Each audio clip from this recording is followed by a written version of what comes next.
Welcome, everyone. Gosh, what a gorgeous night. Got people from all over America looking at this show here tonight, so we're grateful for those of you that are tuning in on what appeared to be just an incredibly gorgeous weekend here in Michigan. For those of you that are not from Michigan, anytime this big yellow thing comes up in the sky, we just flock outdoors. So we appreciate you tuning in tonight. We've got folks from Tennessee and from all over the state of Michigan.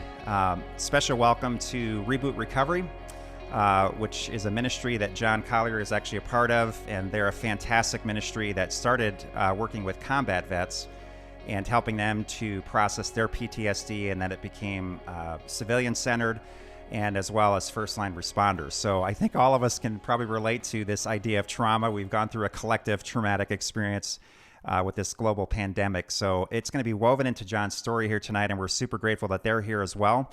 The Band of Brohams, many of them are probably on here tonight. That's a tribe that John is also a part of, in addition to Grace Explorations, and lots of guys up from the Traverse City area that I've been a part of that have yearly retreats up in the Upper Peninsula. So welcome to the Band of Brohams and Reboot Recovery, and all those of you that are tuning in tonight. Many of you are sharing this program, and we'd love for you to take just a brief moment if you could. This is our first time ever that we're on two different platforms simultaneously. Our first two episodes, this has only been a program that's been around for a month.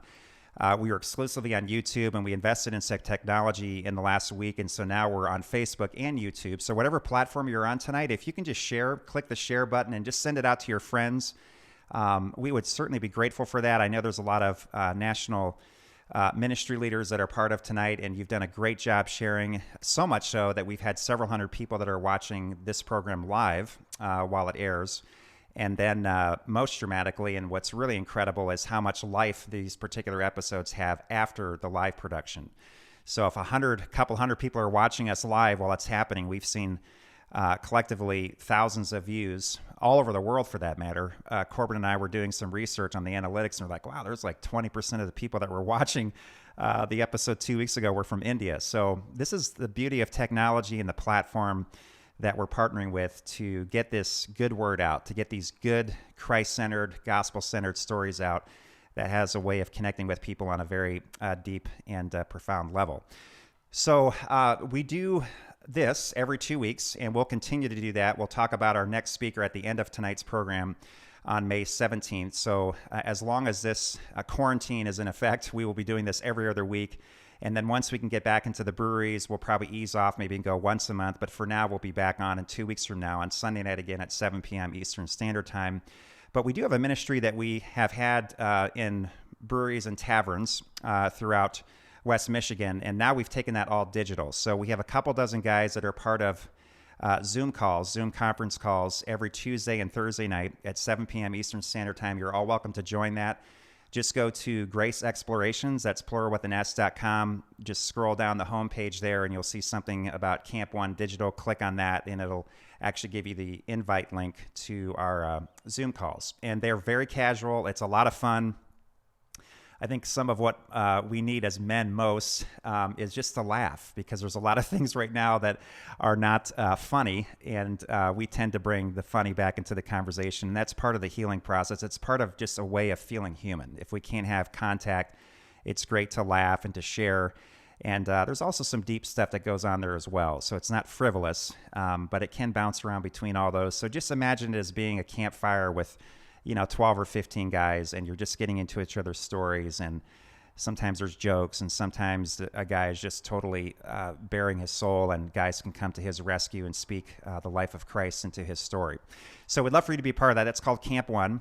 And then we'd also would encourage you to partner with us. We have a couple of individuals that are essentially have kept this program alive. And just to be very clear and compassionate at the same time, we want this program to continue, but we need your help. And we're in a little bit of an interesting situation where typically when we have base camp at a brewery, there's a bunch of guys that will put a $5 or a $10 in a jar at the entrance to those particular meetings, but we don't really have that mechanism now. So we're not physically going to locations. So that whole idea of the offering plate and the pitcher, if you will, is non-existent. So even though we've had some people that have stepped up to the plate, and I'm super grateful, many of them are watching here tonight, and they're keeping this program alive. It costs about $500 to produce each episode with all the technology that we've invested in and the time.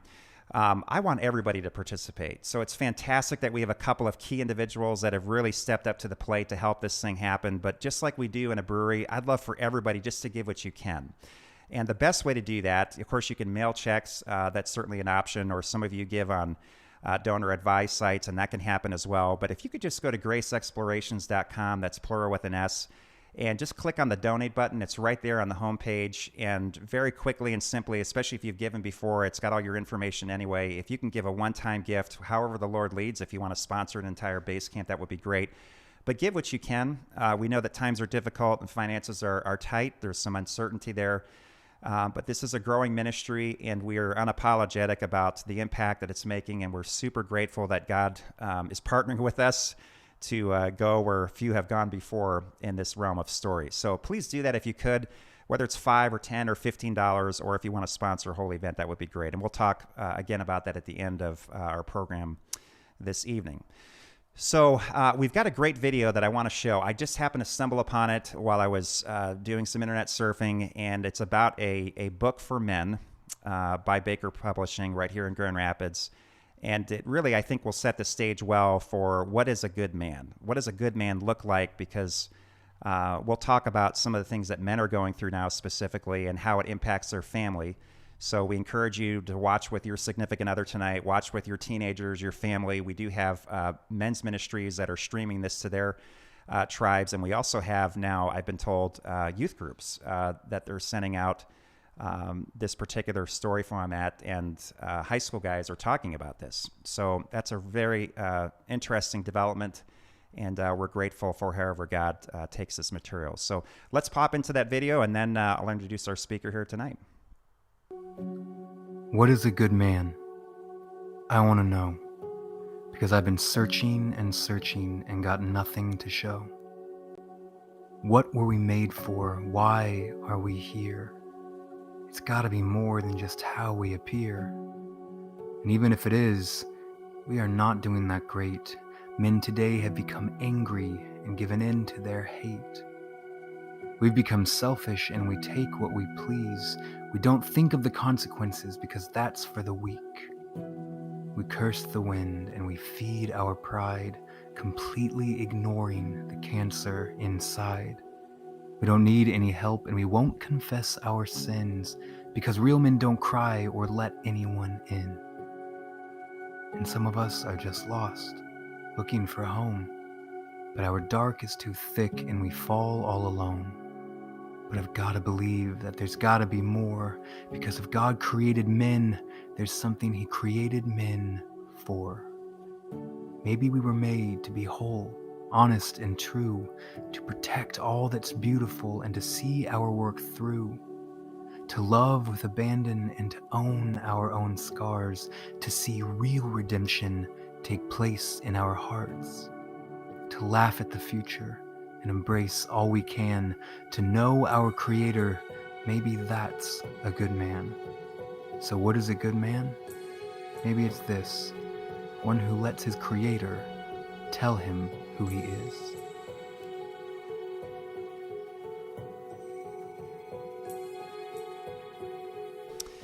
So that's a fantastic book called Good Man, and that's the promotional video.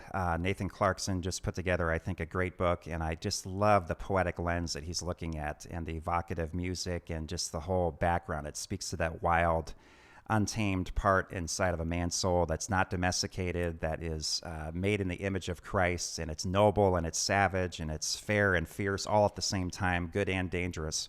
And that's the kind of men that we feel have embraced and have come into the tribe of Grace Explorations. And my good friend John Collier is with us here tonight. John is the definition of a good man. He has faced his darkness. He's been to the bottom, spent some time in prison, some time in solitary confinement, collectively a year of that, in addition to the 10 years, a decade cumulatively in prison. And so John is a man who I was drawn to about a half a decade ago. I think we met when I spoke at a men's retreat. Gosh, where was that? Recalibrate, I think. Yeah, that was down in Yankee Springs area. That's right. So we met, and I had shown a Shawshank Redemption clip, and we wanted to show that tonight, but for copyright issues, we didn't dare. But John is a man who has kind of been to the bottom, and we have purposely sought out stories that have been told throughout base camp, and John is certainly no stranger. He's spoken at many of our base camps, as Dave McIntyre did last week, and so John's been a favorite of many of the base camps that we have throughout Michigan and other states, and so we're grateful that he can come here and do this type of interview format. But I wanted to bring in John because John, like Dave McIntyre, who spent 66 days alone and won the Alone show that we had previewed 2 weeks ago, John also knows what it's like to sit for long periods of time in silence. And he knows what it's like to be put in quarantine, if you will. Different vernacular in prison terms, it's more solitary confinement. And he knows what it's like to hear those voices in his head, feel like he's just teetering on the edge of madness, and where that madness mingles, there's also great mystery. And if you stay long enough in that space, it can actually lead to this sense of awe and marvel, if you will. And John came out of his prison experience a better man for it, had some dramatic encounters, if you will. If you're attuned to the biblical narrative, there's a lot of people that had very powerful God moments in prison. In fact, I think the best writing, the best content, the best messages, or the best sermons, if you will, the best stories often come from these deep, dark places. And so John is certainly an individual that has gone through that. So John has a long story, and I want him to unpack it for us. And I want to just set the stage. We're going to kind of jump into his story a couple of years ago. He's riding a lawnmower, and this is about 2 or 3 years after you and I first made a connection.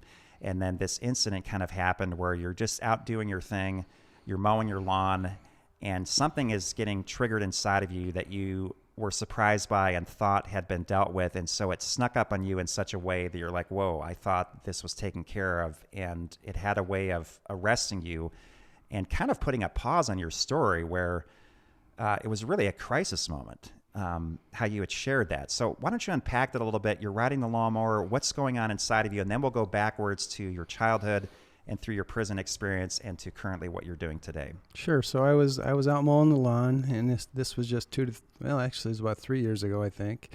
And there'd been a lot of things going on in my life at that time. And I had, come out of therapy, intense therapy for a couple of years, and over my trauma and my childhood trauma. And as I was still coming out of that trauma and therapy alone, those two things hand in hand, even when you walk through recovery, it's a dangerous thing. It's like walking through a minefield because you have to look out for things that are going to unexpectedly go off. And so I was at a point in my life where I'd come out of therapy and I was pretty healthy, but I still had some challenges. And one day I was out mowing my lawn and some things were coming up in my life where I was going to be doing some more public speaking. And suddenly I found myself transported to a place and time in a kitchen when I was about 7 years old. And it was a very traumatic situation. I was back in that place. I was frozen in time, and it was a violent episode with my father, and it brought me to my knees. And in that moment, I cried out to God and said, God, what are you trying to show me? I've already seen this. And I realized God was trying to show me something I didn't know at the time what it was. And 2 weeks, this is really strange because I just prayed about that, and I knew God was trying to tell me something, but about 2 weeks went by, and God decided to show me again while I was mowing something, and then I had a vision again. And now I'm 12 years old, and I'm back in that bed where I can hear a vicious beating, and I'm frozen again, and I know what's happening, but at the same time, I'm not that little boy again. I'm in that space with him. Right. This is a whole different thing for me now. So I come out of this, and I'm just crying out to God, God, what are you trying to show me? And through a series of events, I believe God was challenging me to face my fears. And I think I shared with you, Kevin, what I did was I began to revisit one of those places of my trauma. Yeah. I remember you were trying to get back to the actual house. I was. And to gain entry, and you had talked with the current owners, and that wasn't a possibility, but you did spend time outside the house just trying to invite the presence of Christ into that scenario, into that scene, and to see that Jesus was there the whole time. He was, and that day he showed me when I went to that house. I tried to get different folks to go with me. I think I even tried to get you to go. I think I tried to get my wife to go, and then in the end I realized God wanted me to go on my own. And when I thought I was going on my own, what I found was that he was the one going with me. Yeah. And when I was outside this house where some of the worst childhood things I'd ever witnessed, been a part of, had taken place, I was standing outside that house, and I was looking through that house like it was a glass house. And I could see that little boy in that kitchen. And in that moment in time, I heard what I believed to be the voice of God speaking to my heart, saying, "It can't hurt you anymore." And in that moment, I believe God revealed to me that when I was willing to trust him and go back with him, he would heal me and he would walk me through that door. Now let's pause here for a moment, because this is a strong man here, a decorated state trooper on the governor's detail. You'll probably unpack that as part of your story as well. We're not talking about a wimpy, weak man here. We're talking about a man who can handle and shoulder not only his own pain, but the pain of others. Did very well in his career, went through a prison experience that, again, is not for the weak or timid. A prison alone can devour a man and spit him out as a shell of what he once was, or devour him whole. But I think it's really careful to note at this point how Christ took John backwards. And so a lot of people are like, does this sound like psychobabble? You're getting in touch with your inner child, and where does that fit in? And so there's a real disconnect there. And so I often tell men that unless the boy is healed inside the male can never become a man. And he stays in that pocket of immaturity and of it's trauma, and it doesn't allow you to grow. And I think John used those words really well. A part of his life, a scene of his life, an episode of his life was frozen, and it wasn't connected to his whole self. He couldn't access that. So there was a part of him that could become very childlike very quickly with certain triggers. And so I would like you to just paint this visual for you, and then we'll jump back into John's story. What if it's kind of like this? So Jesus had a men's ministry, and he started out with people that were outside the system, if you will, fishermen, tax collectors, people that you wouldn't necessarily pick as your A team. And he developed a men's ministry, and they lived together, they broke bread together, they traveled together, they did ministry and life together for 3 years. As they're doing this, little children are trying to come into this circle of men, right? And the disciples are like, hey, wait, this is a ministry for men. What are these little children doing here? And Christ said, suffer not that the little children come to me, because such is the kingdom of God, that we can't gain entrance to this kingdom except to become like a child. And so I would encourage you, whether you're a male, female, teenager, student, whatever your label is, or whatever part of life journey you're on right now, think of it this way. Maybe you're an adult right now who's keeping these younger parts of yourself from the person of Christ. And every time this little boy, like John's little boy, is trying to scurry in between the feet and the ankles and the knees of these adults, and we barricade these younger parts of ourselves from the living Christ, maybe what Jesus would be saying to some of you tonight is, you need to let that little girl and that little boy get through. And you need to let that younger part of yourself sit on the lap of Christ and play together, because there's climbers will call it deep play. And I've experienced it to some degree on extreme expeditions. You get so deep into an expedition or into a moment, they actually have a word for it, and it's called deep play. And it's where everything is at risk. You're literally on this precipice of dangerous activity, but in that moment, it's actually, it becomes play. And I think maybe what Christ wants to do for some of us during John's talk here is this idea of allowing these younger parts of yourself to play with the person of Christ, in the presence of Christ, and allow Christ to touch these younger parts of yourself, even as you're in an adult body, and to be okay with that. So, John, that really struck me with your story, is this younger part of you that you thought was doing okay, all of a sudden you're right back there. Yeah, and it was something I wasn't expecting. It was really unusual, but what happened was actually very healthy for me.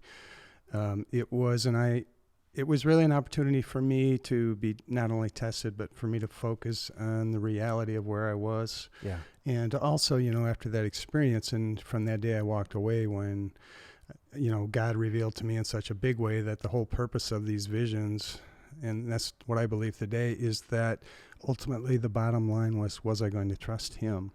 And that's what I did. And I even called my therapist after this, and I just said, hey, I want to make sure I'm doing okay. And I shared with him what was going on. And he actually thought it was fantastic that I took the step to confront my fear. Yeah. And that's that bold step that so many of us are afraid to do, where we can't get to that. Maybe we can get to that threshold, but we're afraid to take that extra step. What would you say to a person that feels like there's something really young inside of them that's broken and they just can't seem to get it fixed? I hate to use that word because we tend to think that Jesus is about fixing us, and actually it's deeper than that. He wants fellowship with us, and as that fellowship happens, the fixing part just naturally happens. But it's not like we're in a tool shop. It's more of this relational connection, and as a aftermath of that, or as an attribute and a benefit of that, healing happens. What would you say to someone that's just like, you know what, I'm an adult, but I really feel busted up. In fact, a lot of what's happening with this global pandemic is triggering some things that go back to my childhood. What would you say to those people? Well, I would say, first of all, what we need more than anything else is we all need each other. We need community. Yeah. And for somebody who's struggling with that, I would say the first thing is, a safe place to talk. And that means even if it's only one or two friends that you can share with, it's a start. It only takes two people to start. And so find a safe place to have those conversations, and then build a small community. Stick with it. Don't isolate. Don't retreat. Come out of the dark. Yeah. Communicate.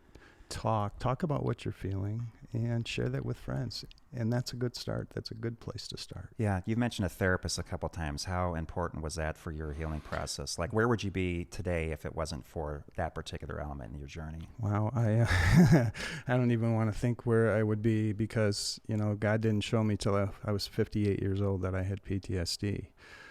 But I think that there are a lot of telltale signs in life. For me, there are, just because of all these various life experiences I've had. And of course, any one of us who's ever been born on planet Earth, we've suffered some kind of trauma, in some shape or form. And actually, on a global scale right now, we're experiencing some kind of anxiety, some kind of maybe depression. We're hearing about suicides, with not just for first responders and veterans, but with people in the workplace, especially our first responders, even on the hospital front lines too. And when it gets to build to be too much, where we can't handle it anymore, we need a place to go to, a place to retreat, a refuge, a safe place. And within the confines of a group of people that you trust, that's a great place to be.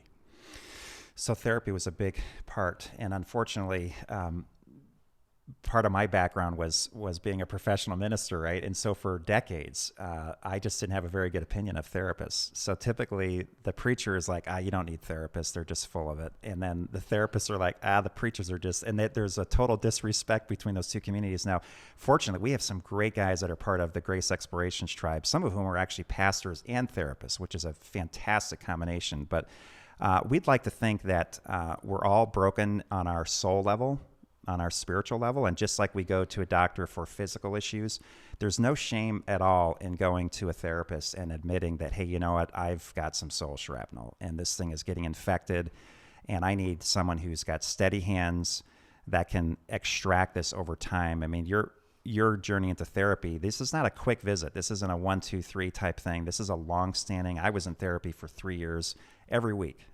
And it was incredible because this guy every week would just pick more shrapnel out, and he would let it surface. He'd ask questions that would trigger, did some rapid eye movement. I mean, there was a variety of things that they did, but he was Christ-centered throughout, biblically based. And so ultimately he pointed me back to the ultimate healer, which is Christ. And I know that that's been a huge part of your journey. I can't imagine how anyone can find healing from trauma apart from Christ, because PTSD or trauma is a wound that happens in the space-time continuum. And so to heal something that happens in time, you need something outside of time to heal that time wound. And Christ is transcendent of time. He was before time, he was during time, he'll be after time. And so everything that we do at Grace Explorations, we love therapists, we love community. John's already talked about that. We also love counseling. We love church. We're very pro-church. And we also are very pro-contemplation, which is what John had mentioned, that a lot of the healing that happened was just him and Christ together. There was no counselors. There was no therapists. There was no community. There was no band of brothers. There was no church. It was just him and Christ. So all those four things have to happen in your life. Four streams that we call of healing is contemplation, counseling, community, and church. And to the degree that you're involved in those four things is to the degree, quite frankly, that you'll be healed. So John, I know we fast forward in your story. Take us back to what it was like to grow up. And I want to dovetail into some of the stuff that you're talking about with our current issue of domestic abuse, which is happening. That's probably one of the saddest things that is happening with this pandemic is the amount of domestic abuse that has escalated. What was it like to grow up in a house where you just never felt safe? What was that like? It was chaotic. You were never in one place long enough to really make friends or keep them very long. I was reflecting over the number of elementary schools I went to as a kid, and I believe the number was about 8. Wow. And that was right up till, we left Grand Rapids area. And, I don't know all the reasons for it. I suspect it was had everything to do with my father. He was not a stable person. He was not an educated man. He'd come from the other side of the tracks. He had a lot of problems and lack of education and training. He was good with automobiles, and he could fix things with his hands. He was really good at that. But he was a controller and a manipulator. And, I was basically the first child born, and that was out of wedlock. And my parents ran away to get married. So consequently, both of them were just kids. Yeah. They didn't know how to be parents. And I don't know what it took to get to that point where, my earliest memories of my father basically getting violent with us was about the age of 3. And so for 5 years of my life. Really at the beginning of your memory. Yeah, exactly. Yeah. And, I have pictures in my mind, things I actually do remember. I can safely visit those moments and memories in life to try to gain an understanding. It explains a lot to me nowadays, in regards to things we talk about in therapy, and fight or flight response and things that trigger those types of responses, whether they're emotional or physiological, based on maybe just something you smell or something in the room. Who knows what it could be. But through that experience, my mother, she's a brave fighter. I really love her, and she's watching tonight. Hi, Mom. And I give her a lot of credit because her faith, I think, is one of the things that kept her moving forward. Yeah. And so she was really protective of my sister and I. I just had a younger sister at that time. And so we basically fled after the divorce. And my mother raised us, and she moved us to Traverse City, Michigan. I lived up there as a kid for a few years. Actually got into junior high up there. My mother got remarried, and that consequently went bad. This guy was a drinker, and when he drank, he got violent.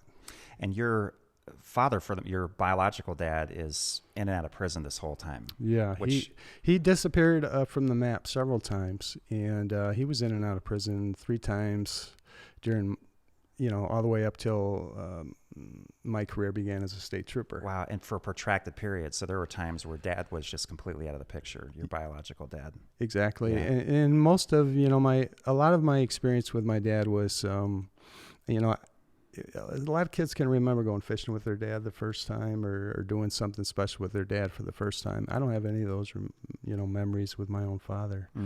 I have the bad ones, but, I don't have natural childhood memories of, things I did with dad. Hang with John in this story, though, because there is a good ending here. So we have to create some darkness, right? And then the light will come in. But please hang with us because this story will take a dramatic turn. But take us to the part of your story where you just drove up north. Okay. which also planted a seed for your career. Yeah, this was the beginning of my dream to become a state trooper. So at the age of 12, my mother, she separated from her second husband. She moved back to Grand Rapids. She brought me and my sister with her. And at that time, I can only describe the state that I was in was fear and mistrust, and I felt unsafe even with my mom in this situation.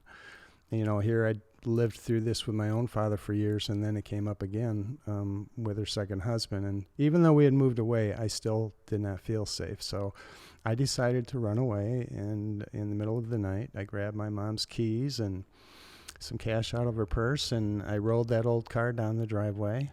And I was just barely old enough and how old are you? I was 12 years old. 12 years old, okay? Don't do this at home, kids. I don't recommend this. 12 years old, and you drove from Grand Rapids to Traverse City. Wow. And I parked behind a car, or not behind a car, but behind a church, and fell asleep in the car and woke up to a knock on the window the next morning, and it was a Traverse City police officer. Wow. And that's how that started. And you just felt there was a connection there. You're like, okay, this is a good man in my life, and he's come to rescue me. You're a 12-year-old boy at this point, and it just made an indelible mark on your life where you're like, you know what, maybe that's somebody I want to be. Yeah, I didn't feel like a felon on the run at that time, even though I guess legally I was a car thief at that time. Yeah. But that police officer that day, actually, he cared about me, and I never had a man care about me. Wow. And I spent a lot of time with him that day, and it impacted me in a major way. So you go through your teenage years, have probably no clue as to some of these traumatic elements that are just kind of festering underneath. Oftentimes a man in his 20s and 30s is just out to check the boxes. He wants to be a success. Maybe doesn't have a good working idea of what significance looks like, but he wants to make his mark. It's the warrior phase of a man's maturations process or journey, pilgrimage. And so you're checking boxes, man. You're getting out of high school, and where do you go from there? Yeah, so let me just jump in here with a quick story before we get to that, because I actually ended up in foster care through my high school years in Lowell, Michigan. Had a great teacher there, a great friend who was a foster parent to me and his wife. And it was through those years that I excelled, and I began to build the dream of I wanted to be a state trooper. And so that was my life's ambition. And when I got out of high school, I went straight to Grand Valley State University. I studied criminal justice, got my degree in criminal justice. I got a job in the court system a few years in. He played football too there, and so John has allowed me to be I'm on a the Laker for life, so yeah. John can get you good tickets. Sorry. Okay. Your social media is going to blow up. Okay. And so I went to Grand Valley State, and I actually got into criminal justice. This was a dream for me. And I will tell you that over these years, I had various contact at different times in my life with my own natural father. He would kind of pop in and out, and he was never a steady presence in my life. And my mother became a steady presence in my life during my high school years. And that relationship was rebuilt, but my goal was to become a state trooper. And so, 3 years into college, 2 to 3 years in, I got a job working for the Kent County Juvenile Court right here in Grand Rapids, Michigan, and ended up working there with kids who I had, I could see those faces. A lot of them looked like mine when I was that age, and so that was a good thing for me to be a part of. But I still had this dream, and I was going to become a state trooper, and I got the call. Michigan wasn't hiring, so I went to Indiana. Was there anything in you as you're working with juveniles that, because I've heard a lot of people when they get involved in a certain type of ministry or an outreach or just something that's doing good, they feel like when they rescue that person, whoever that person is, that they're almost rescuing themselves. They don't even realize that what's really going on. But did you feel like in some ways on a really deep level, maybe actually subconscious, that in some ways you're like, if I can help that kid, maybe I can actually help me at the same time? There's some type of mirroring effect that goes on with that. Did you ever feel that at all? Like, wow, I can connect with these kids, and maybe if I help them, maybe I'll get better or I'll feel better. Well, I don't think I ever looked at it that way, but I had a natural, I just kind of drifted to them naturally. Yeah. I think that was just because of maybe shared experiences or dysfunctional backgrounds, who knows. But that became more of a reality, actually, when I became a police officer in my career. So now you are an Indiana state trooper, and tell us about what that whole chapter in your life, because you did very well. I mean, you climbed the ranks, and tell us a little bit about that, and maybe why you. And there's a key phrase in there, and I think you'll know what I'm talking about, of a man or one of your superiors saying John is a self-made man. Self-made man. But talk to us a little bit about what was the engine under the hood. What was driving you to succeed? And when you would put bad guys away, what was some of the motive or the energy behind that? Well, it wasn't originally, I'd never thought of it this way, but, years after, I kind of looked back and I realized that I think I was on a mission to lock up every bad guy that I thought represented my father. And that was a mission that I was going to stay on until the end of time. And so my first couple of years, my rookie, my second year, my third year as a trooper, I was kind of blowing the numbers away and making arrests, not just, misdemeanor arrests, but a lot of felony arrests, major arrests too. And I had received some commendations at press conferences and things like that. I got some attention, and before I knew it, the governor at that time was Bob Orr. His home was there in Evansville. And I had been assigned to his detail. Wow. I mean, you're at the top of your game. It doesn't get any bigger than that. I mean, that's phenomenal. All the while, there's stuff that you're not even aware of that's percolating, and it's just waiting for the right trigger, the right moment to explode, which is the nature of trauma. It's like you can put these feelings down and you can bury them, but they become zombies, and they don't die, and they pop up out of the grave at the worst times.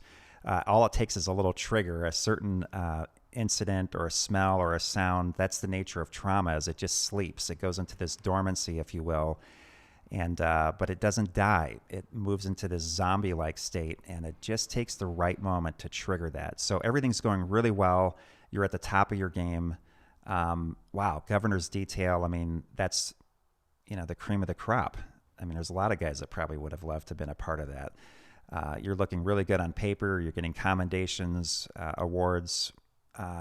Peel back a little bit. What's going on, and what triggered? What's another pivotal point in this story that will help some people identify with maybe some things in their story? Right. Well, I got to a point where I was in about 5 years, close to 5 years, maybe a little less, and I wanted to transfer north to be close to my family. So I put in to transfer to South Bend, Indiana. And so I moved away from Evansville and reassigned there and started working there. The first year it went great, and then I got a call one day from somebody I hadn't seen in a long time who just got out of prison. It was my father. Random, out of the blue. Yeah, from what I remember, it was just kind of random. I heard from him, and I always tried to stay in touch with my dad, even though he never called me, but he called me out of the blue, and he got out of prison. And we talked, and he wanted to come see me. And so he came to Indiana to see me, his son, the state trooper, the ex-con, getting out of prison to come see his son. Wow. Yeah. I think one of the things that I really believed all my life was missing was hearing those words of affirmation from my father. I'm really proud of you. You've got what it takes to be a man. Yeah. And it seemed like my whole life was on that precipice with my father because I never got that. And he came to be with me that weekend. I took him out on the road with me. We just did a few minor things, nothing major, didn't chase any bad guys. I think I made a traffic stop or two, and I took him back that day, and he was with me for the weekend. We didn't talk a whole lot, although my father was a joker, and he used that as a way to cover up his emotions. But he did say to me that weekend, he said to me how proud of me he was. Wow. The thing that you've wanted to hear your whole life, that would have validated you. Exactly. Which is, and if it's not there, it's the deepest man a wound can really carry, is if a father never says those words. I love you. You have what it takes. I'm proud of you. Not profound. But if those words are never heard, and we know men that are like this, that have spent their whole life going to extraordinary lengths just to hear those words from their father. So this massive wound, and you would think in that moment that, wow, now things are just going to get better because those words are finally uttered. But what happened as a result? Unfortunately for me, I knew that my father, his whole lifetime up to that point, his pattern was he was a liar and he used people and he would manipulate and he would say anything to get what he wanted. And I think when he said it that day and when he left, I still saw him as a liar. Wow. Even though what he said was true. I mean, as a father, looking from his perspective, my gosh, you turned out to be the son everybody wants. Yeah. So it actually had a reverse effect on you. Maybe unpack what's going on now that you've heard these words you've longed to hear, and it's churning up stuff inside of you that you didn't even know perhaps existed.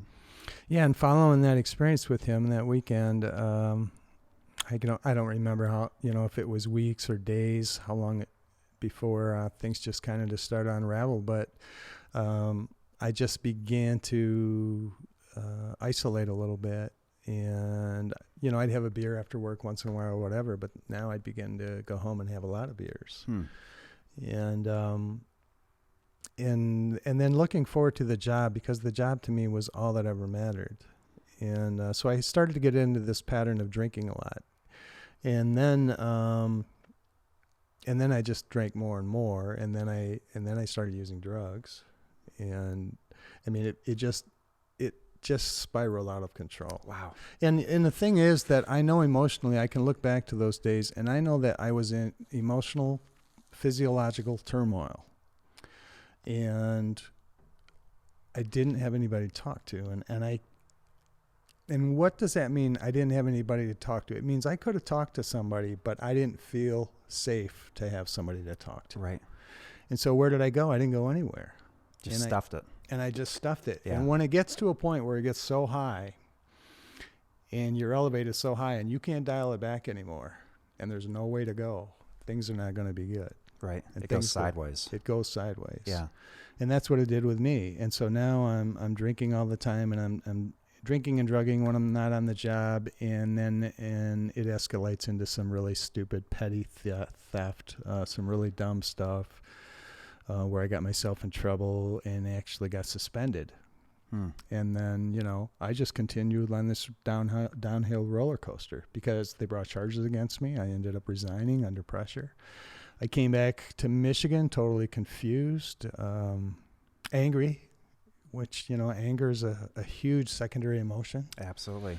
And especially for men when they're hurt and Exactly. they can't find healing. Anger is usually the resident emotion. And part of me was thought, I'd gone mad, of course. And, you began questioning, was I ever a good guy in the first place?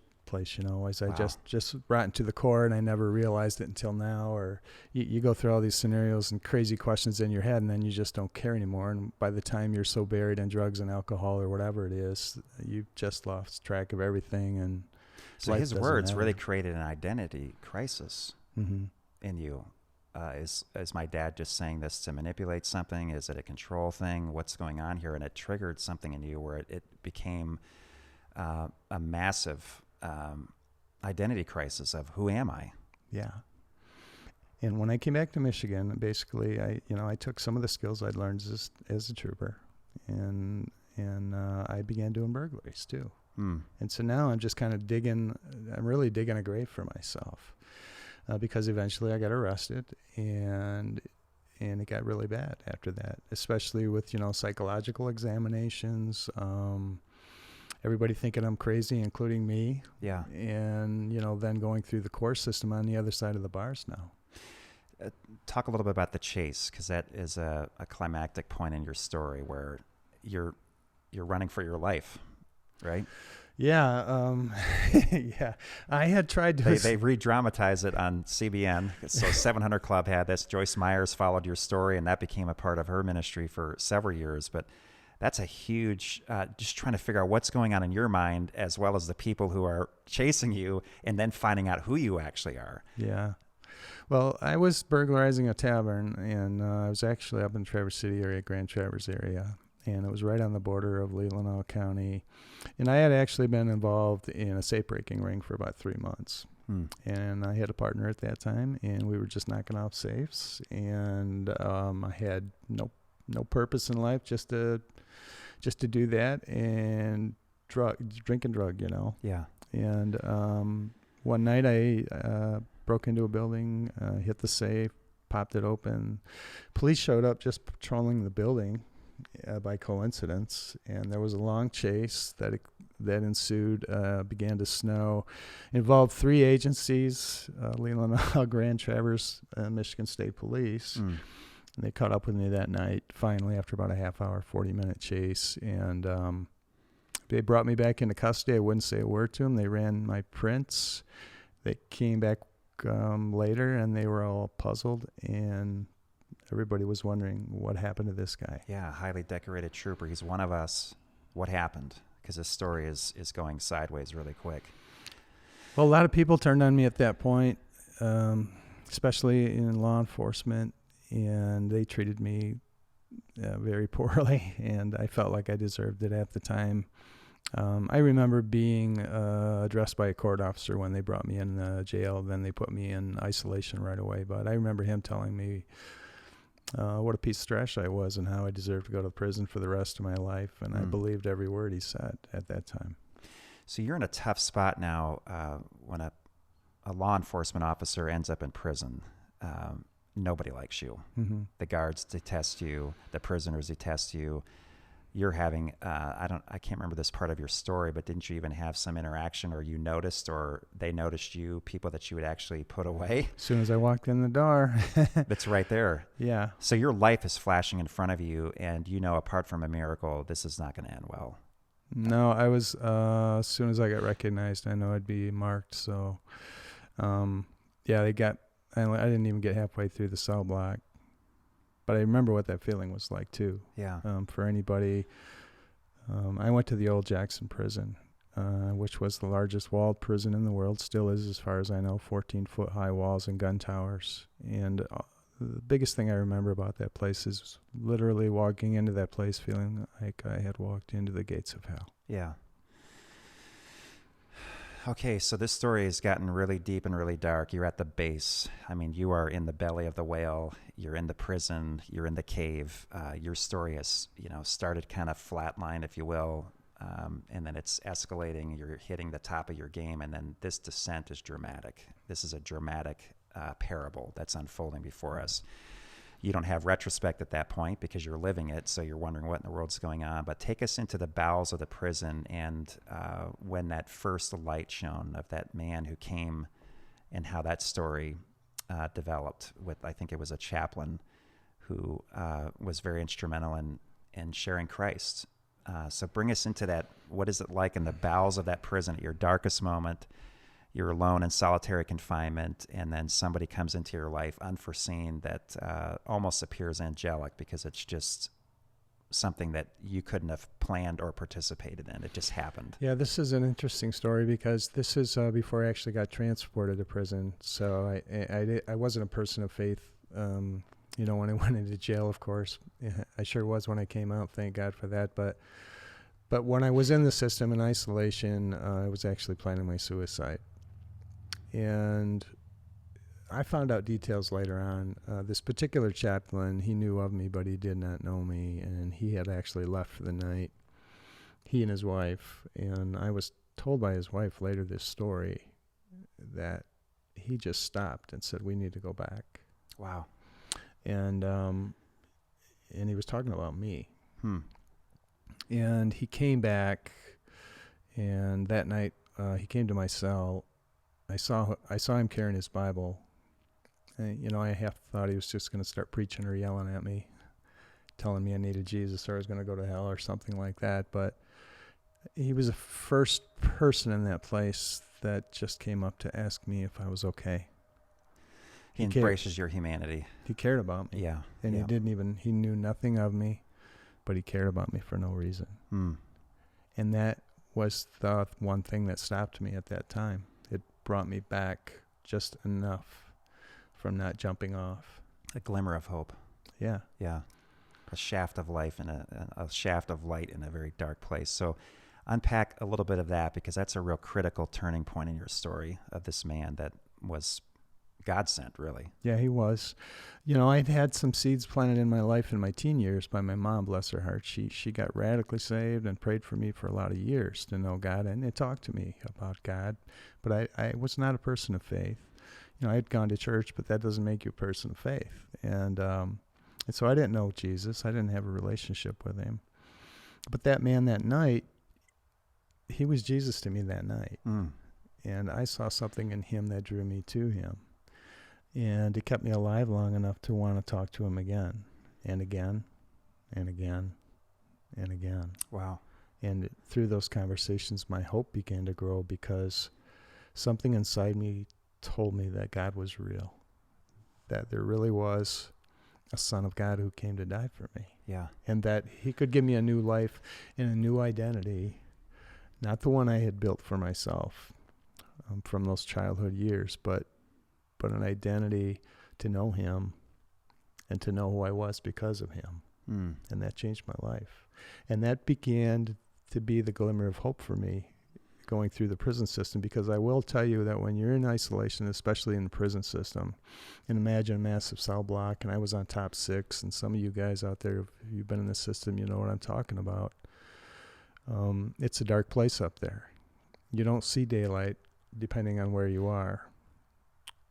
You don't get out very much. You might get out for a shower once a week, maybe twice if you're lucky. You don't see the daylight very much. And you grow accustomed to that isolation. But for me, that prison cell, that isolation became a place where I met Christ. Wow. In your darkest place. Yes. You met the brightest light. Yeah. Yeah. And he was my life raft every day. Every day. What happens to this man? That has a dramatic turn in your story as well, I think. Which man? The chaplain. Oh, the chaplain. Yeah. Okay, chaplain. Well, he actually became my mentor. And through the years, this is awesome because Bob Hall from Traverse City, Michigan at that time, he'd been in ministry for many, many years. He was at the time, I think, with Forgotten Man Ministries, but we had a relationship over the years, and he began to mentor me. And him and his wife came to visit me in prisons all over the state, Wow. even when I was sent to the UP. And so he became a spiritual father to me. And he really helped teach me so much about Christ and understanding the Gospels. And he was just an inspiration to me. He's the one who really gave me hope, him and his wife, Jamie. And dear people, and they were always a part of my life. And even to the day, that I married my wife, Lori, they were there to do the honors. Wow. And that was fantastic. Wow. So you're meeting an incredible man who's basically becoming Christ. He's becoming Christ-like, and he's meeting you in your darkest place.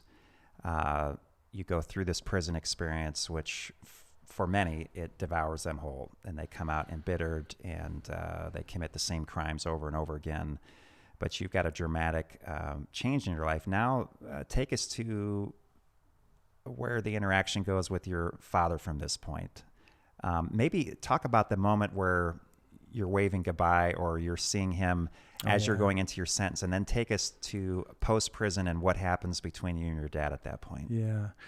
For years, I had not seen my dad. Matter of fact, when I was being sent off to prison from the jailhouse in a van, I was shackled. I remember seeing him standing on the corner, and I could see him out the back of the van. He was just staring at the van, and he knew I was in there. But he had this look on his face, this just forlorn look.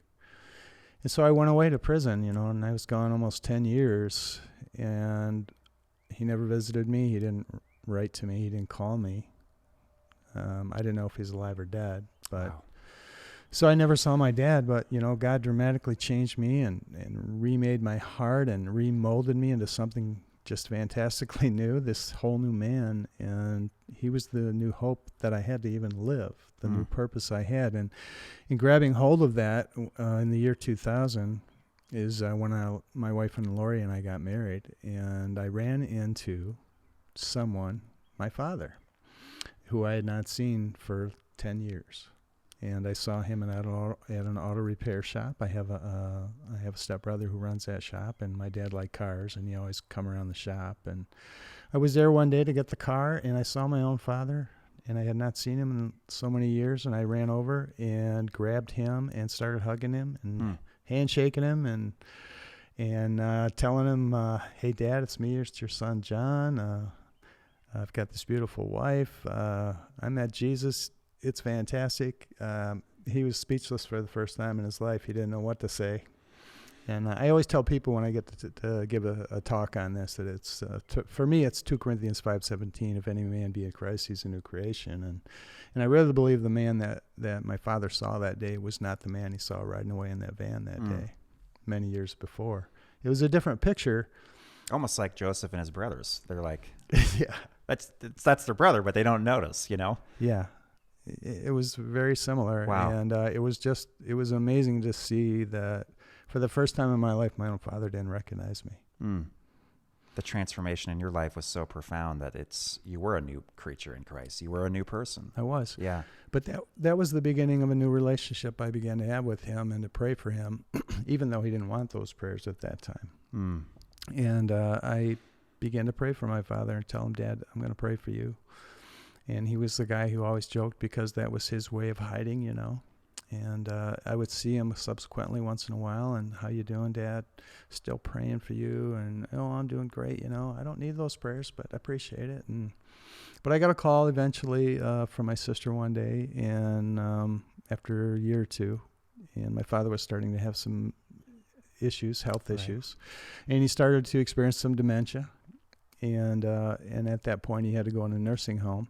And so my sister and my oldest stepbrother, they basically had to make that decision.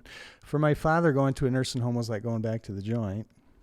That was a crazy experience because he literally got tossed out of several nursing homes. I don't know how that can happen, but apparently he tried to pick fights and said some very bad things to people.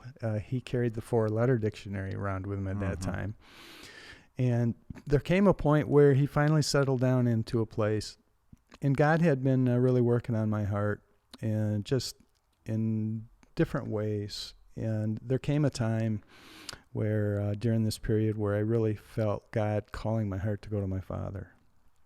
And this was really a point in my life too, where I had just had a major breakthrough where God really revealed to me the identity of a father was through him, not my natural father. That's a powerful point. And that was huge. Yeah. And that was what propelled me to know that he was sending me as his ambassador to see my own dad. And so I went to see my own dad, and this was a powerful story for me because I'll never forget that day as long as I live. When I went to this nursing home, I gave him his name. I went to his door, and I stood at the door, hoping and praying that he would recognize me, and he did. And he called me by name, and he said, "John, I've been thinking about you." And I said, "Dad, I've been thinking about you too." And I went over and sat down next to him, and I grabbed his hand, and I said, "Dad, God sent me to see you today to tell you you're going to die." I said, "If I die today, Dad, I know where I'm going. If you die today, I want you to know where you're going." And for the first time in my life, I prayed with my dad. And it wasn't a con job. It wasn't a show. It was the real deal. And I just held my dad, and we cried together that day. And for the next 14 months of his life, I went back to that nursing home every week with my Bible. I'd prayed over him. I'd read to him. He got baptized in his last days. And I saw the face of God show up in a man I thought who was not savable. I didn't think he had a chance. What was that like, the baptism? That was a pretty powerful scene. Yeah, I remember that. We organized that within a week period, and I went to my brother's church. And I remember carrying my dad. He was pretty frail and weak. And he didn't even weigh 100 pounds. I had to carry him into the baptismal tank. And I remember carrying him up the stairs and holding him up as he stood in the water. And then the pastor prayed, and he went down in the water. My father came up, and his face was it was awesome. It was just like white as snow is all I could see. And he said, "I feel so different, you know." I said, "Dad, you're a new man." Wow. And now you're connecting the dots of your dad. He did the best he could with what he had. He did. And you could see that he was a broken man and that he probably grew up in various forms of abuse. And so he was only able to give you what he had, which wasn't a lot. It wasn't. And then God started filling up his love bucket, if you will. And then some things, he could say some things to you, because we can only give what we first received. So if you meet a person who's embittered or angry or hurts a lot of people, it's like the whole phrase that's been quoted a lot: hurt people, heal people, heal people. And now you're experiencing some of the benefit of seeing God touch your dad to the extent where, in a incredible way, you're both actually brothers because you share the same father. And so you're both heading towards this same peak, if you will. You're climbing the same mountain. You're in the same family. And there's some beautiful things that can happen there. So take us to the end of your story with your dad, at least your dad's earthly existence. And then I want to talk real briefly about what you're doing now, and we're going to show a video of a guy that's been impacted by what God is doing through your life. But just take us into that final moment of what that was like between you and your dad, because that's really the powerful point of your story, is this whole father and son dynamic, which is ancient. I mean, when you look back to the beginning, before time, it was the father and the son, right? There always was this relationship. Yeah. The last few weeks of my father's life were probably some of the most meaningful. I remember Father's Day going to visit him, and he was very frail. And they actually had an antique car show that day outside, and he loved antique cars. So I got there, and a couple of the aides, they put him in a wheelchair, and I wheeled him out, and he enjoyed it. You know, he loved seeing those old cars, but he was really weak at that time. And so weak that by the time I brought him in and they put him back in the bed, I mean, he could barely keep his head up. But I remember sitting next to his bed that day and seeing how much this man I thought was an animal when I was a kid had changed into this completely different person. And even his language changed. His four-letter dictionary got thrown out because he had nothing but good things to say to people and to other people. And he became compassionate and loving and gracious in ways that I never witnessed before. And so I witnessed the true transformation of a man who I could sit at his bed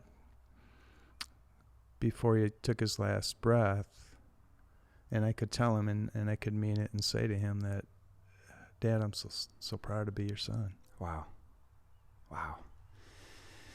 That's powerful. We want to show you a video here real quick. Our producer is Corbin in the room still. Not sure where he went. Hopefully he didn't fall asleep here, but we want to show a video here. But just talk about maybe a little bit about what you're doing right now, and we'll put a screen or a slide up here real quick of what you're doing right now in ministry, and then we'll show this video here of he's back. So talk a little bit about this, and then we'll go to the video with Dennis James. Okay, so I do have a ministry called Father's Love Ministry, and if you go to our ministry, flministry.net, or if you go to Reboot Recovery, you can find out about the Reboot Recovery program. Now, this is we partnered with them last year. And we ran our first group last year with some first responders, and we just had I'm really happy to say we had 100% graduation rate. Wow. I found out about Reboot Recovery just in the last couple of years through my own journey, and really having a strong desire to want to see other first responders not go through the kind of hell I went through.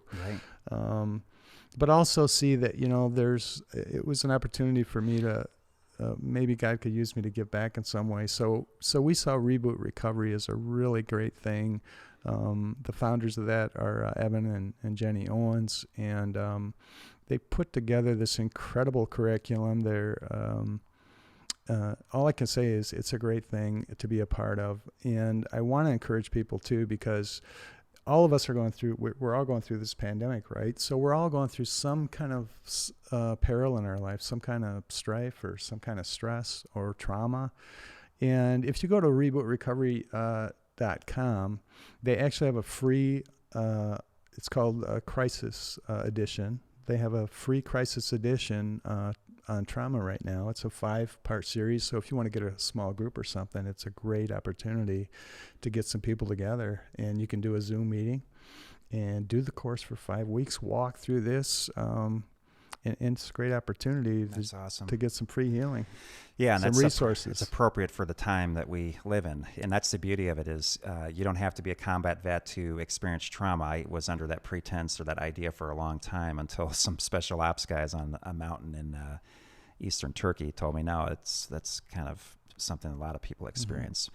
Talk real briefly about Father's Love Ministry and what you do there, and then while he's going to be talking about that, and while we go to a video right after that, I want you to think about some questions that you want to ask John. We're getting into that phase now of the story where it's Q&A, so please put those in the comment column, and we'll be sure to answer those as best we can. But talk a little bit about maybe your book and what you do with Father's Love Ministry. There it is. So my book is Inside Out of Father's Love. The book actually was birthed out of my story, and as a result of that, we started Father's Love Ministries. And Father's Love Ministries has really blossomed into being, for me, it's been an anchor to be associated with a lot of different men's ministries. We also have been involved in jail ministry as well, in different facets. But I enjoy the opportunity to go and speak like you have as well, and to also just network with a lot of different people in ministries too, where we can be a help. And so joining Reboot Recovery was a great thing for us. And this testimony you're going to hear is awesome. And so we're really happy that, God can give us any kind of opportunity to give back to our community. That's great. Let's go to this video of Dennis James just reflecting on what he does and how the ministries that John is a part of has impacted his life. My name is Dennis James. I've been a police officer, firefighter, and medical first responder for a little over 20 years. And partway through that journey, I met John Collier. I had met John several times. We had had several conversations. And we both sat in on a base camp put on by Grace Explorations, where a speaker talked about PTSD. The speaker was called out by some other people some years earlier for his PTSD. After the speaker was done, John called me out about my PTSD. What John didn't realize at the time was that throughout the speaker's presentation, I was questioning whether or not I have PTSD. He didn't know, and the speaker didn't know, that earlier that day, I had done CPR on a woman for about 20 minutes, and she didn't survive. That's part of my trauma that, frankly, I'm still trying to deal with. But I'm not alone. And because of things like Base Camp and Reboot Recovery, which assists military veterans and first responders with dealing with their trauma, my wife and I have been able to work through a lot of the trauma that I brought to our relationship, and frankly made our relationship stronger now because of groups like these. I would encourage everyone out there to find a group like this for themselves, for their spouses, everyone that has ever experienced trauma, whether it's hidden by anger or however that's identified, will get stronger and get through this as long as they have the support of others. I thank John and I thank his wife for introducing us to Reboot Recovery, and I appreciate everything that Kevin and Grace Explorations has been doing for me and my wife. Thank you, Dennis. Great man, and we appreciate all those that are first-line responders, especially with our current crisis. So if you know someone that's in that field, they have to see things and do things that we don't have to see. And just make sure that you appreciate them, and we certainly do, and we're glad that Dennis is a part of our tribe. So Before we go to Q&A here, let's also talk a little bit about next 2 weeks. So Clayton Curvino is another good friend of Grace Explorations. He's spoken at several other base camps as well, has an incredibly dramatic story in that he was on Mount Everest in 2015. There was a huge earthquake, if you remember. Thousands of people were killed in the villages there in Nepal, and there was some 20-odd people that were also killed at Everest Base Camp, which he was actually going towards, and then the ground shook, and the horizon, the sun was blotted out by a massive white tsunami of rocks and ice and everything that had collapsed within the Khumbu Icefall. So a very dramatic story. He's a man from down under, so you'll appreciate his Australian accent. So we're glad that he's going to be with us here on May the 17th. And then again, if you can give, for those of you that tuned in late, we just are very grateful for a couple of individuals who have made this program possible. We are a partner-supported ministry, and we're a nonprofit, so everything you give is tax-deductible. But if you can just go to graceexplorations.com, it's on your screen, and just click on the donate button. We'd love for everybody to be a part of what's happening. We typically have a jar at a base camp in a brewery, but we're now coming to you live stream. So if you can just reimagine what that would look like and just treat the glass jar, if you will, as an online donation, we would certainly appreciate that. And we also welcome, of course, monthly partners. We have about 30 or 40 people that keep this ministry going in all of its various forms. We do base camps. We have story retreats now, and we're broadening our base to include women in base camp, and now families and couples and teenagers, I'm finding out here on live stream. So it's a great and growing ministry. We're glad that you tuned in tonight. I want to leave you with this idea or this thought, and then if we have any Q&A, we'll go to that, or I can come up with another question for John as well. But Tozer is a great guy to quote, and he lived a couple decades ago and wrote some incredible things. And this is one thing that just jumped out at me. I saw this on social media this week, but I think this will keep us sane in this insane moment. And it's simply this: when I understand that everything happening to me is to make me more Christ-like, it resolves a great deal of anxiety.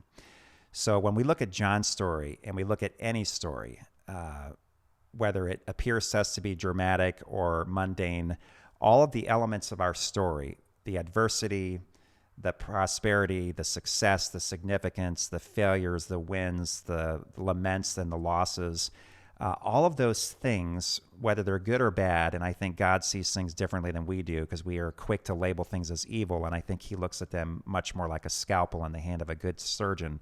All those things on the bottom line, at the end of the day, it's to make you more Christ-like. Some of you I know are going through very difficult times right now on a number of different levels. I would just encourage you to allow God to do what he needs to do in your family, in your marriage, and more specifically with you, because there's a lot of things that we can't change in our culture right now. They're happening so fast and so chaotically that it's difficult to remain centered. But if you can focus on this quote, which I think is foundational to sanity in our own life, and just wrap your heart and your mind around this idea that everything that's happening to you is meant to make you more Christ-like, you will stay sane in a world that apparently has gone mad in many ways. So John's story has remained centered because he focused on what Christ was doing in his life, and he kept that as something that was a light on a hill, if you will, that guided him throughout some very dark places. And if you're hurting tonight, feel free to write something in a comment column. Maybe somebody can reach out to you, or go to our resource page at graceexplorations.com and click on Find Healing. We have several soul surgeons that are mentioned there, or come to a story retreat when we reboot those, or join our Zoom group that we had talked about earlier. But don't do it alone. John spent a lot of time fighting his past alone. You have to let people into your story. If it means getting involved with a therapist, please do. If it means getting involved in a community, please do. If it means contemplation, if it means church, actually, ideally, it should be all four of those things.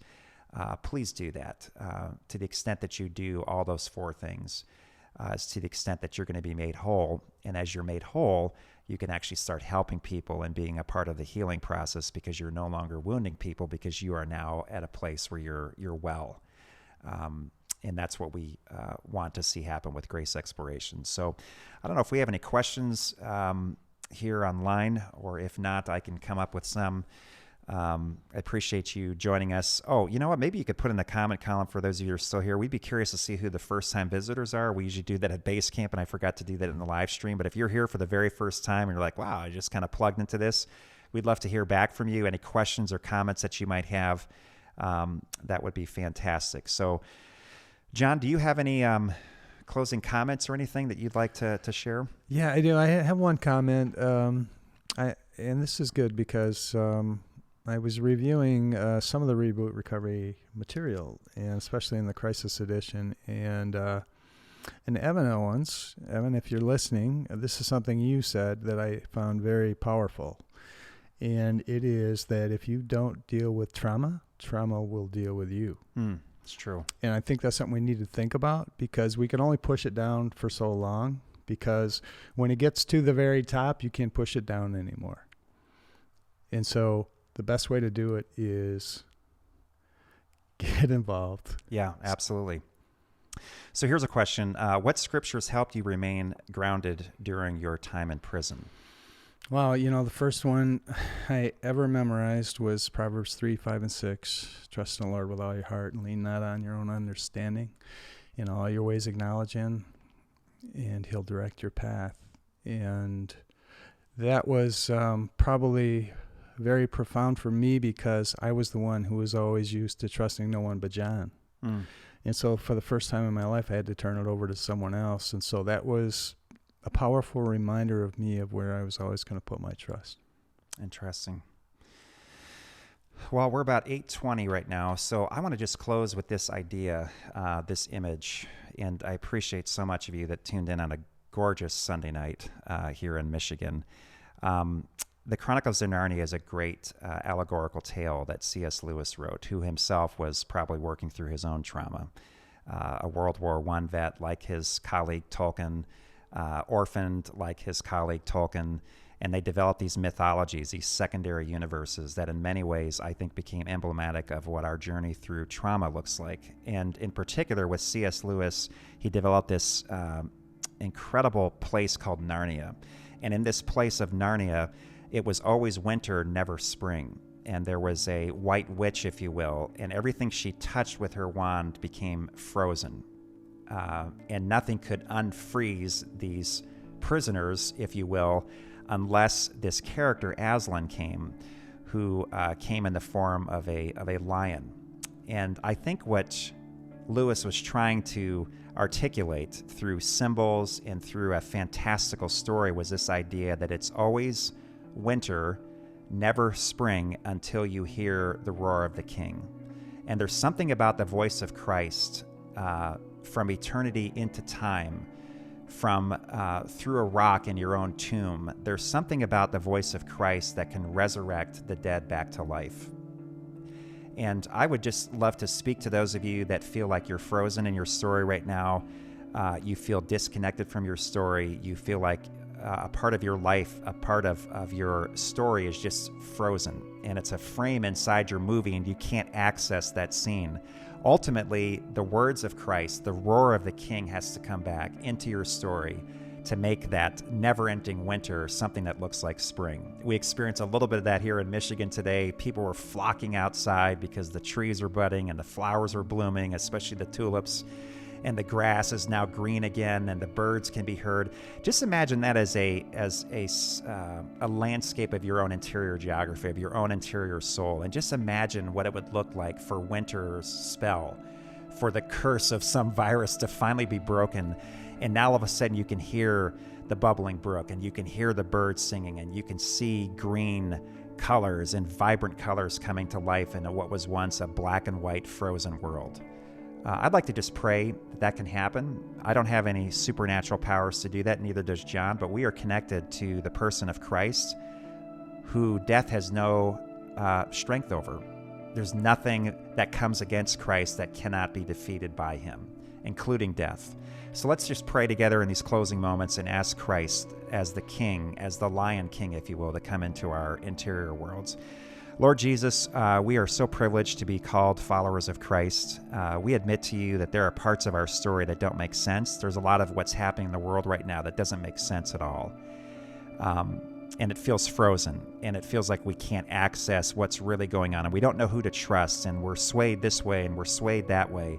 I pray, Lord Jesus, that you would come to us like Aslan did in Narnia, and we would hear the roar of the King, that you would be on the move again, that your nobleness, that your dangerous good would be seen again, that you would come into our life and you would show your face to be both fierce and fair. And you would come and you would breathe life into those dead places that are inside all of our hearts, Lord, that need to be resurrected again. I pray that for each and every one of us, that in that quiet space where it's just us and Christ, that you would speak words of life, just like you did to Lazarus in the tomb, who had no faith, including anyone else that was in that story. And it was the faith of Jesus Christ that raised Lazarus from the dead. And so we pray that for our nation, we pray that for our society, we pray that you will heal our land, we pray that this virus will run its course and will leave. But we often know that it won't leave until it teaches us what we need to know. And so, Father, we just pray that you would come through the gift of your Son. And for those who have never experienced the love of Christ that John has shared, who have never come to that place where, like his Father and like he did, confess their sins, you can do that tonight or whenever you're watching this episode. And you can just get on your knees and you can just simply pray, God, I'm a sinner, and I am so grateful that you sent your Son to die for my sins, so that when I die, he can invite me to you as his Father, as my Father, because we know that there's only one way to God, and that's through Jesus Christ. So if you're here tonight or whenever you're listening to this episode and you don't know Christ and the world is filled with chaos and you feel like your story is frozen, just invite him to come into your life, invite him to come into your heart, invite him to speak to you, and maybe ask him this question, which is a daring question, but it's a great question. What do you think about me? Going back to that video that we saw at the very beginning, that a good man is a man who knows what God says about him is true. And what God knows of you is that you are a beloved daughter, you're a beloved son, in whom he is well pleased and wants to have that relationship with you. Thank you for joining us here tonight, John. Thank you for coming. This has been a beautiful time together. I appreciate those of you that came on this glorious night. And for the thousands of you that watched this episode after our live taping, thank you. And please share this wherever you can. This is a great story. It's very emblematic of how God relates to us as his own children. It's a father and son story. It's a story of trauma and healing. There's so many facets of this story that can apply to our own story. So don't give up hope, and recognize that at the end of the day, God's ultimate objective is to make you more like his Son. Thank you. We'll see you at our next episode on May the 17th with Clayton Curvino here at 7 p.m.